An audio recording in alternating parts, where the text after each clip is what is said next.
it. You guys know how much we love you, and we're always so happy when you come in here to see us. Yes. And take time out of your busy day. We really appreciate it so much. And we started talking a little bit about honesty and different types of lies, and the fact that there's different ways. How did we put it? We talked about like honesty being a key component of a relationship. We love you too, Justin. We love you too. I'm so glad that you came in because we didn't realize we didn't have any sound. That's terrible. Yeah, that's no good. But we kind of talked about what did we talk about? I forgot. We talked about honesty being a key component of a relationship. So if you don't have honesty, you don't really have a relationship, because you're supposed to be able to trust one another. And, and this is your soulmate. This is the person that you love. So, but we talked about different types of lies. So there's outright lies where you're just lying and, about different things. And it kind of becomes a habit that, you fall into this habit of lying, this habit of not telling the truth, being dishonest with each other. And it's just not a good thing to fall into that habit of lying. It's just so much easier not to lie. Right. I mean, you don't want to be brutally honest necessarily, but if you lie, then you end up covering up that lie. And then that lie creates another lie because you had to lie about the other lie. And then the lie, it just it snowballs. And it's not worth it. Yeah. Just tell the truth. Simple. Yeah. It's just easier to tell the truth. We talked about little white lies where, you're trying to make somebody feel better, but you're lying to do it. And so coming up with a different, like an alternative way of telling someone the truth, we mentioned about, I was going to say, you got to say the question.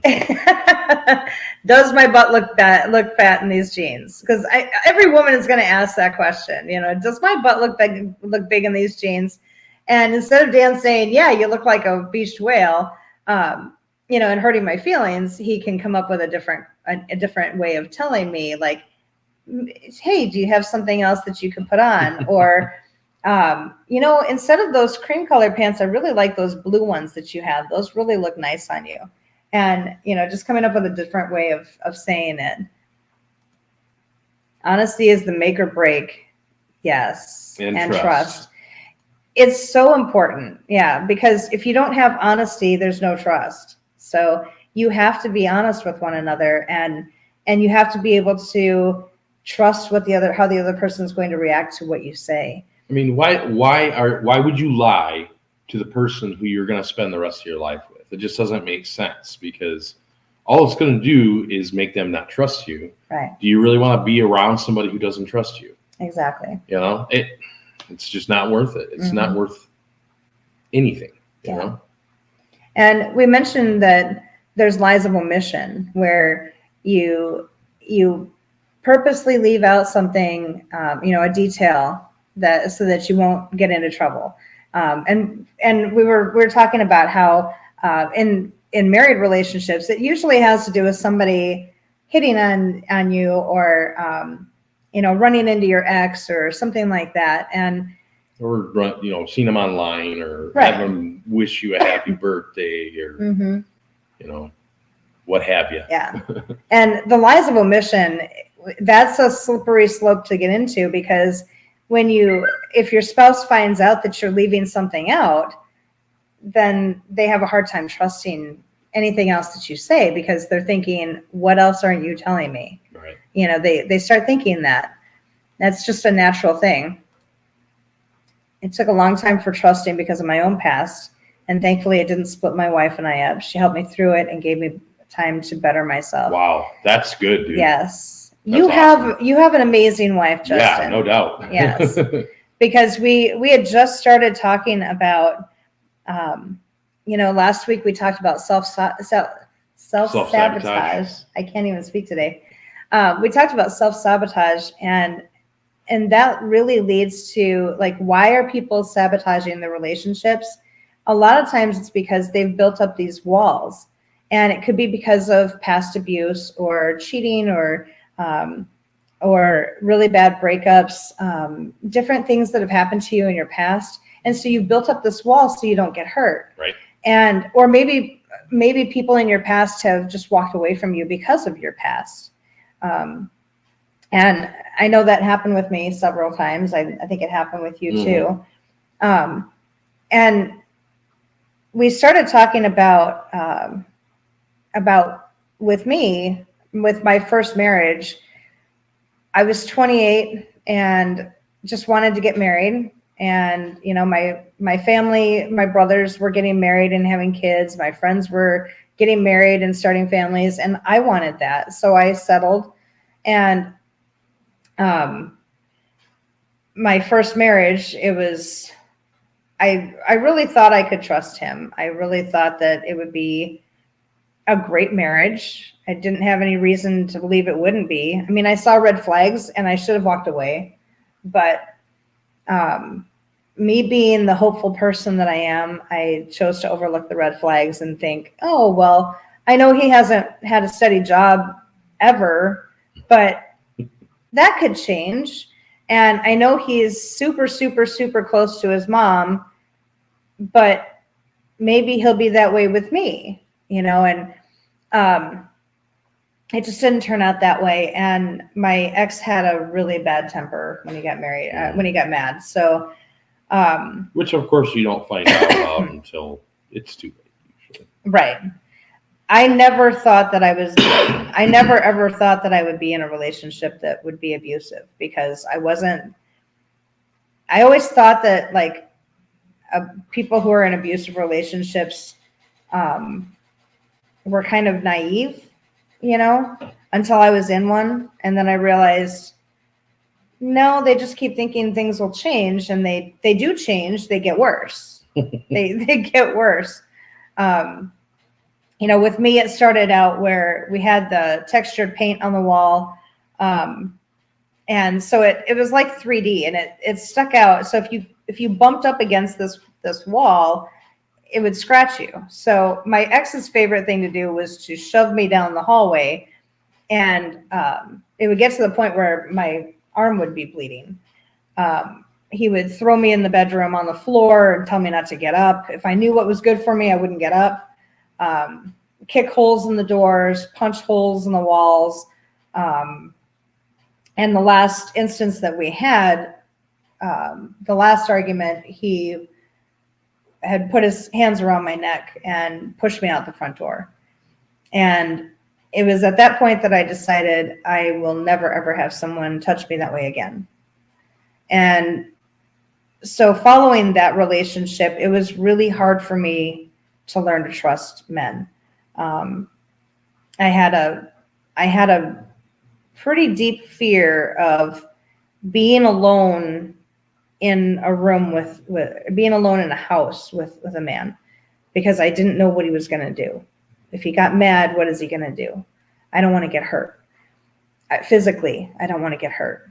And, you know, emotionally, I figured I can deal with the emotional part of it. I don't want to physically get hurt. And so I had really, really high walls built up around my heart. After my divorce, I was single for 6 years before Dan and I got married. And after my divorce, if I noticed even the tiniest little red flag, I was out. I was out of that relationship. I'm done. Nope, we're done. And I just wasn't going to put up with that. I had such a hard time trusting. And Dan is really the first person that I was able to let the walls down for. And I know you had walls up because of being cheated on and, you know, terrible breakups with people. Yeah. And you're such a nice guy. I don't understand how somebody could just cheat on you. I don't understand that. How somebody could cheat on you and how somebody could have a bad breakup with you because you're just such a nice guy. Yeah, it happens. But I mean, we've all been through our shit, you know? We've all been through different things that have created these walls. And the trick is to figure out how to bring those walls down. And what's Justin saying now? Yes, my wife is my life. She definitely has been with me at my lowest, and vice versa. If we didn't have each other, we would not be where we are today. Yep. Exactly. The best, I think. Stronger together. Yes, you're stronger together. And I think the best relationships are the ones where you keep building one another up like that, you know? And I think that's the best kind of relationship. Absolutely. You keep building each other up. I'm so sorry you had to go through that, Beth. But thankfully you found Dan, and look at y'all now. Yes. It took a long time for me to trust him though. And I think I trusted you to a point. Yeah. I mean, to a point. And that's where the self-sabotage came in at the beginning of our relationship, because in my mind, I'm thinking, how far do I need to push him before he explodes? And when am I going to see that anger come out? Because I want to gauge how bad it is to see if I need to leave. And so it was almost like I was always packed and ready to go, and never fully sank into the marriage until probably about 5 years in, almost 5 years in. And it was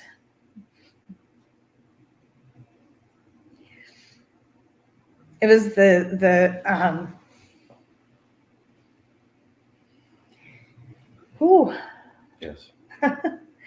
It was the morning after my dad died. And the night my dad died, he had a massive heart attack at the house. And Dan was working out of town. He was working in New Mexico, and we were living in Arizona at the time.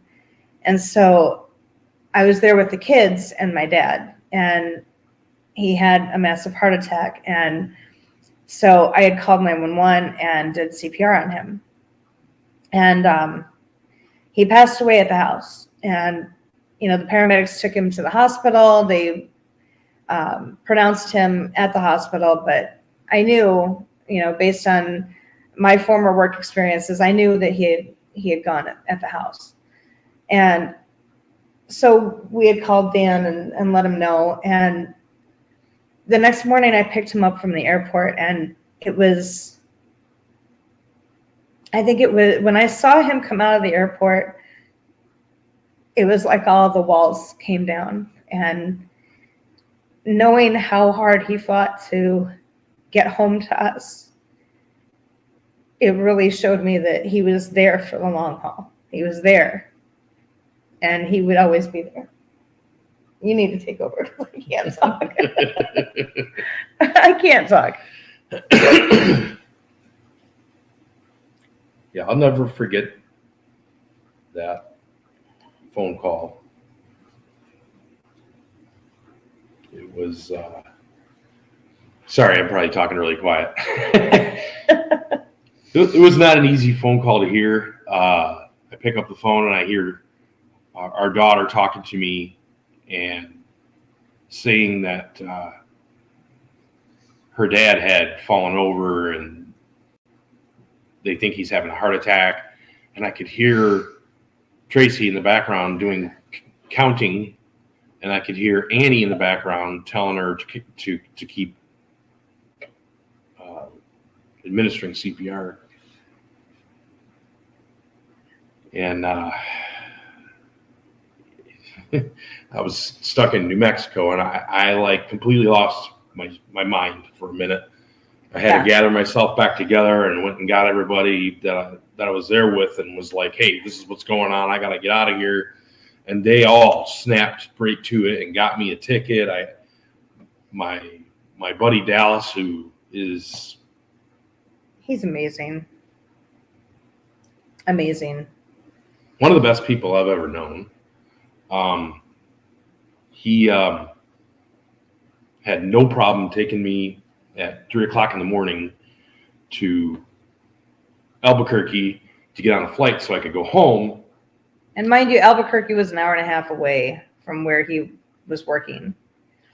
And knowing that he's going to have to try to make it back by 7 o'clock to try to go and do what they had to do for the day, and they're going to be down a guy. And he was like, go. This is, family is family. Go take care of your family. And the guys at the company that I worked for jumped in and got me a ticket. I'm sure probably was not a cheap flight. And got me back here. And when I stepped out and saw her, and she put the car in park and jumped out, and I just grabbed her and held her. That was hard because I remember driving back from the airport. We were driving back to my brother's house where the kids were, and we had to drive back.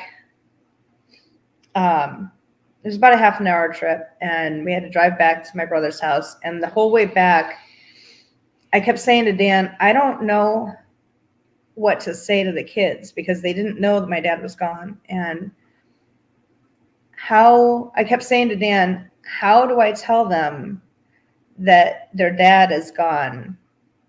It's only been 3 years since mom passed away. I don't know how to do this. And Dan said, it'll be all right. We'll take care of it. And I could just feel those walls crumbling down. When you're with somebody that you can rely on, somebody that's so dependable for you that is going to be there. The person is going to fight to make sure that they're there and take care of you when you need it. Those walls come down. They come down. I can tell how much that man was loved. Yes. There's so many times where I wanted to choke him and I wanted to hug him at the same time. I think we all did at one time or another because it was the same thing. Like my mom was just the most wonderful person in the world. Difficult sometimes, but she was the most wonderful person in the world. She definitely was Irish. Oh, God damn, was she Irish. Yeah. You talk about my mom was Irish and Swedish and a bunch of other little shit. And I'm a mutt. So, she was like all these different things, but she claimed that she was only Irish. And my dad was 100% German. So you've got the German temper and you've got the Irish temper. And so now I have both, which is fantastic for you. I think I have a little bit of both too. Because yeah, you do. my Grandma Smith was Irish and my Grandpa Bankson is German. Or Swedish, I'm sorry. Swedish. Yeah. Yeah. So I All of a sudden I just got like you said Swedish and that baker guy from was it Sesame? Just popped into my head. I don't know why. I'm delirious, I think. Yeah. I don't know. Like we mentioned at the beginning of the show when nobody could hear us, but yeah. I mentioned this show that I forgot that I was 51, and so I've been doing yard work for the last 2 days, and the backyard, the yards look fantastic. The yard. We had nice. We had a ton of leaves all over the ground, and there's not very many leaves anywhere in the yard. So we have about 1.25 acres. Yeah. And we probably have 75 trees at least. Yeah. And needless to say, fall is not a good time at our house. Fall is not my favorite season.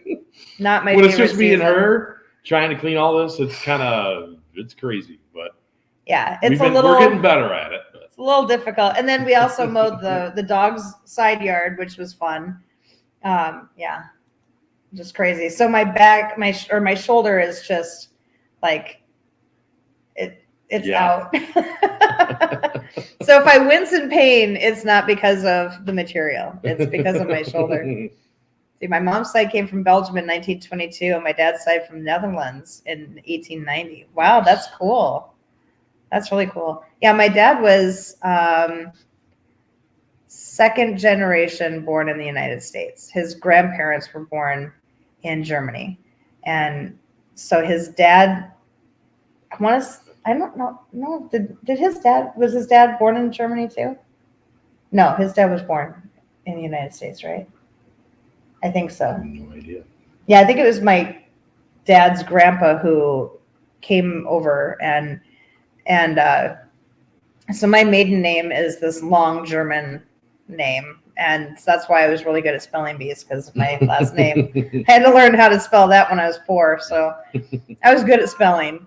But it was, yeah, my dad was really proud of the fact that he was 100% German. You know, he kept saying, "Yeah, I was supposed to marry a nice German girl so that the bloodlines wouldn't be mixed," and I'm like, "Oh my God, yeah."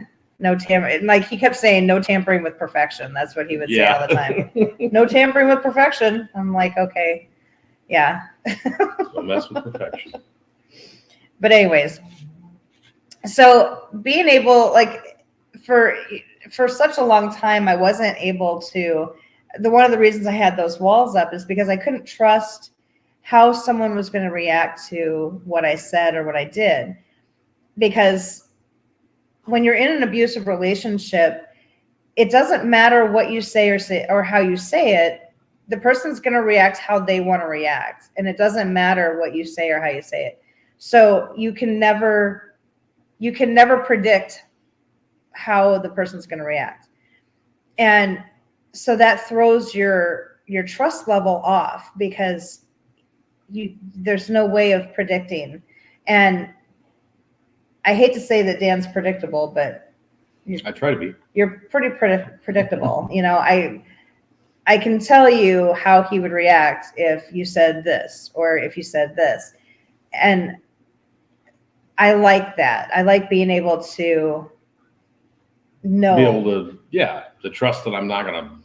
Yeah. You know what's going to set me off. Right.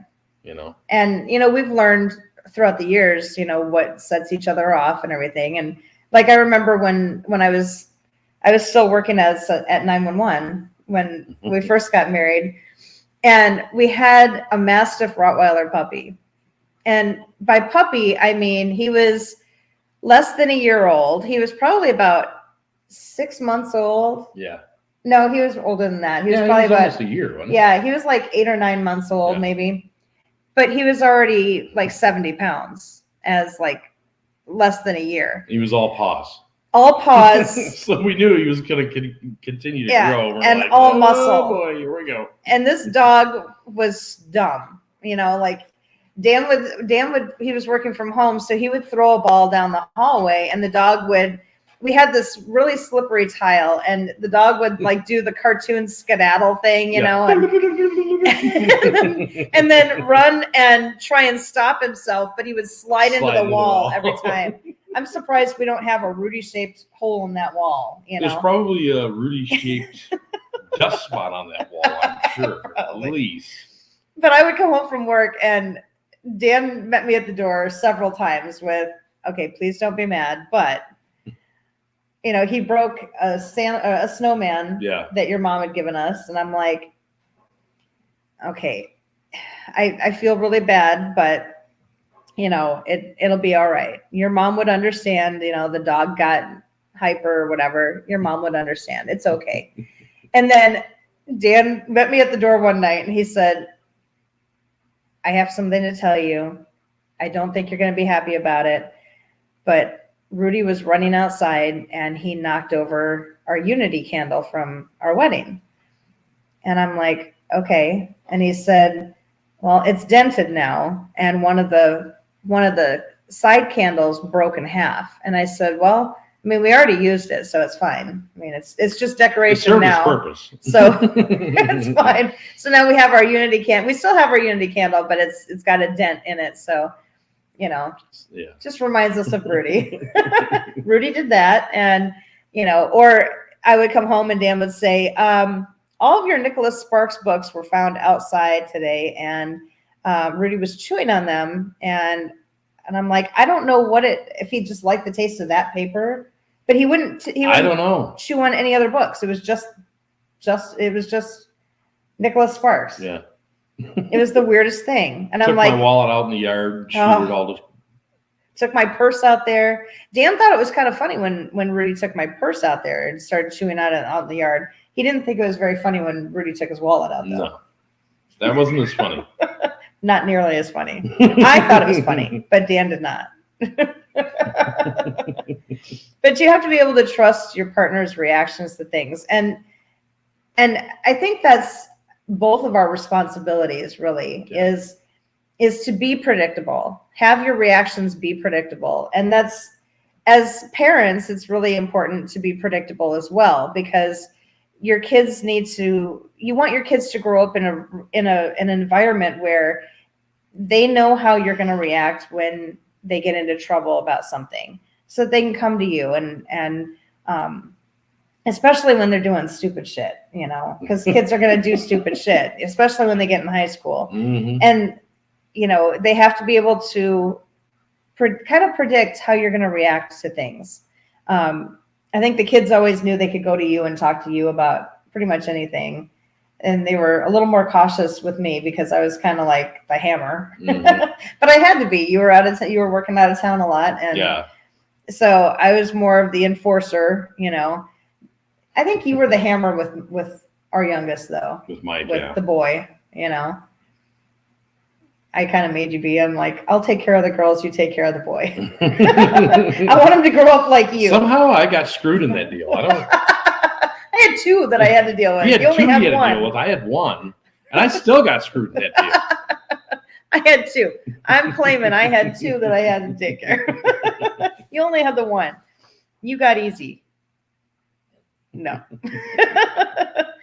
So, with Justin, you kind of nailed it before when you were mentioning about, thankfully I found Dan, and he's been the person that I can totally be trusting of, totally let my guard down. And I can be who I'm supposed to be. I can be myself, and I don't have to worry about what his reaction is going to be. And he can be himself with me. Yeah. And it's nice when you find that person that you can let those walls down. And, it does take time. I mean, for us, it took almost 5 years before I totally let those walls down. But one thing that helps with letting those walls down is unconditional love. Unconditional love says that it doesn't matter what you say, your spouse is still going to love you. Yeah.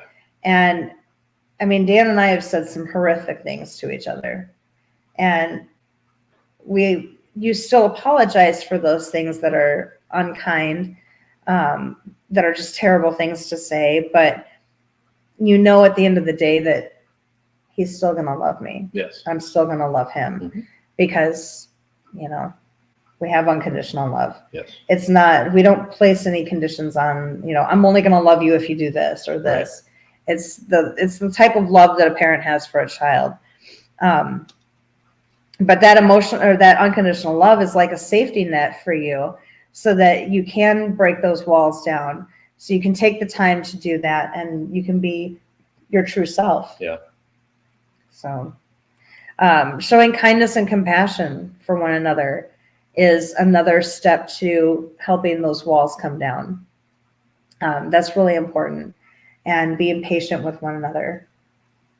That was something that was big in our relationship, was just showing that kindness, the compassion, showing patience to one another, and allowing the person to have grace. Yeah. Because, when those walls are up, you're not able to show that love as freely as you could when the walls come down. So the other thing that having total trust in your partner allows you to do is take your mask off. And masks were real big in 2020, 2021. We all wear masks. We wear, these are the smiles when we might be upset, telling other people we're fine when we might be frustrated, having a calm demeanor even though we might be overly stressed, and we can remove those masks when we're around our spouses. We can show our spouse how we really feel and what we're thinking and what we truly want to say. And there's a whole lot of times where Dan and I have just kind of vented with each other about, well, if I talk to this person, this is what I want to say. And we're like, well, you wouldn't really say that, would you? No, but I'm just venting, It helps to let it go. Yes. Yeah. Yes, for sure. And I remember going to church after my mom died, and the whole family, like our whole family, we would just kind of put that mask of happiness on,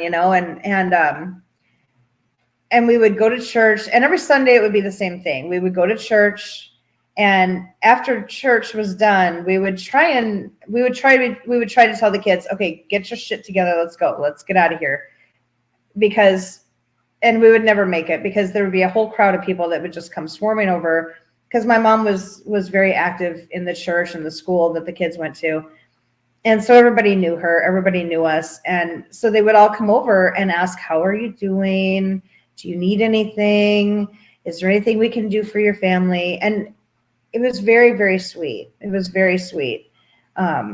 We appreciated everything that people did for us. But after a certain amount of time, it gets overwhelming because you kind of get to a point where you don't want to bring it up. You don't want people coming over and asking about it anymore because it hurts. It's like ripping a Band-Aid off of a healing wound, and it hurts. It hurts really bad. So we were getting ready for church one morning, and Dan looked over at me and he said, hey, why don't we try going to a church where nobody knows who we are? And I remember I started crying, and I realized, I said to him, thank you. I need that. I need to just be able to go to church and not put that mask of happiness on and pretend to be okay. And, and have those conversations that are uncomfortable. And, I'm okay having the conversations that are uncomfortable sometimes, but just to be able to take a break from that and not have the crowd of people come over, it was a blessing. Yeah. It was a blessing. I was able to take that mask off and throw it in the garbage. Relax a little bit. Just like I did in 2020. Take the mask off. Anyways, that's political. I don't want to get into that. So for homework this week, try and think about any walls that you might have built up around your heart. And think about, why did you build those walls? Like, what in your past has led you to build those walls up and protect yourself? And what is it going to take to disassemble those walls? It's not an easy process. Yes.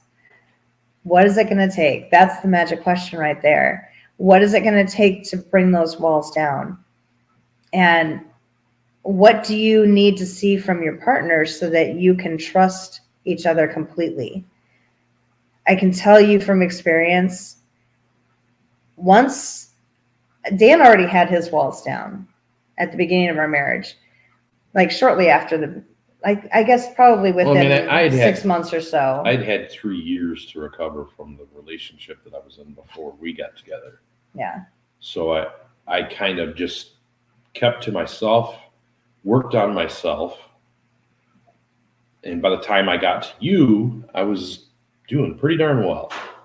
He was perfect. I was doing pretty darn well. I wouldn't say perfect because nobody's perfect. But. No, for me, like I said, it took 5 years into our marriage before they came down. And I can tell you the shift in our marriage, once both of our walls were down, it was a completely different marriage. It was completely different because I let those things go. I let those walls go. And we became super close. I mean, very, like the intimacy level between the two of us, where we knew what each other was thinking, it was crazy. Yeah. And just being able to like relax into the relationship, it was totally different than anything that we had ever experienced. You know, just being able to relax into one another and relax in the relationship.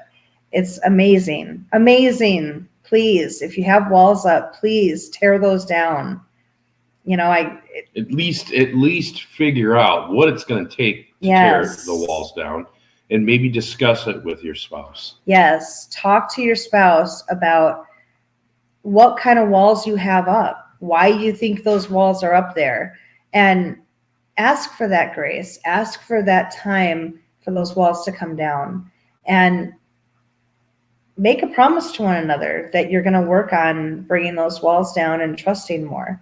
And, you know, with, as far as honesty goes, not everybody is dishonest, but if you're lying a lot, stop. If you're telling half truths, start speaking full truths. Make a promise to yourself that I am only going to speak the truth. Make a promise to yourself that that's what you're going to do, and be transparent, and just be patient with one another. Give each other time, you know. Next week is going to be fun. Next week, we're going to do our Thanksgiving special. And so it's going to be, we're going to talk about being thankful for your spouse. And I know in a previous episode, we talked about showing appreciation for your spouse, but this is a little different. You know, giving to one another, helping one another, you know, things like that. Just being thankful for one another. And please try not to miss it. It's going to be a good show. We're going to try and keep it short next week because I know it's the night before Thanksgiving and people have pies to make and everything. So I know we're hosting this year, so we've got a lot of stuff to do too. So, and then also remember to keep thinking. Last week we talked about trying to remember to, or try to make something special for your spouse, or do something special for your spouse for Christmas. So keep thinking about what you want to do.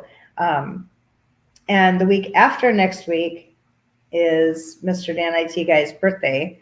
So we'll be doing a little party thing for him. So, yes. Yay. Yes, he turns 25 in 2 weeks. Yeah.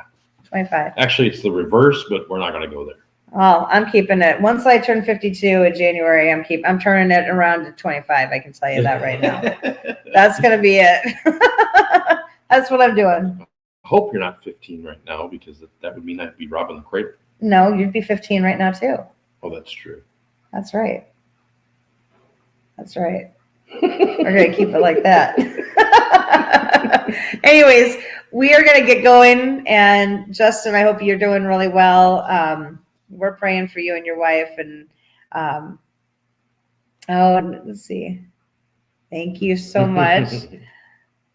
Daughter turns 4 on November 29th. Happy Nice. birthday. That's the night we're going to do Dan's birthday. His birthday is actually December 1st, but we're going to do our show on the 29th, and it should be fun. Yes. Should be a good time. So you guys have a wonderful week, and we're so happy that you were here and joining us. We apologize for not having the sound on. I think we need to find an IT guy that can help us out with that. Anyways, we love you guys. We will see you next week. Have a beautiful week.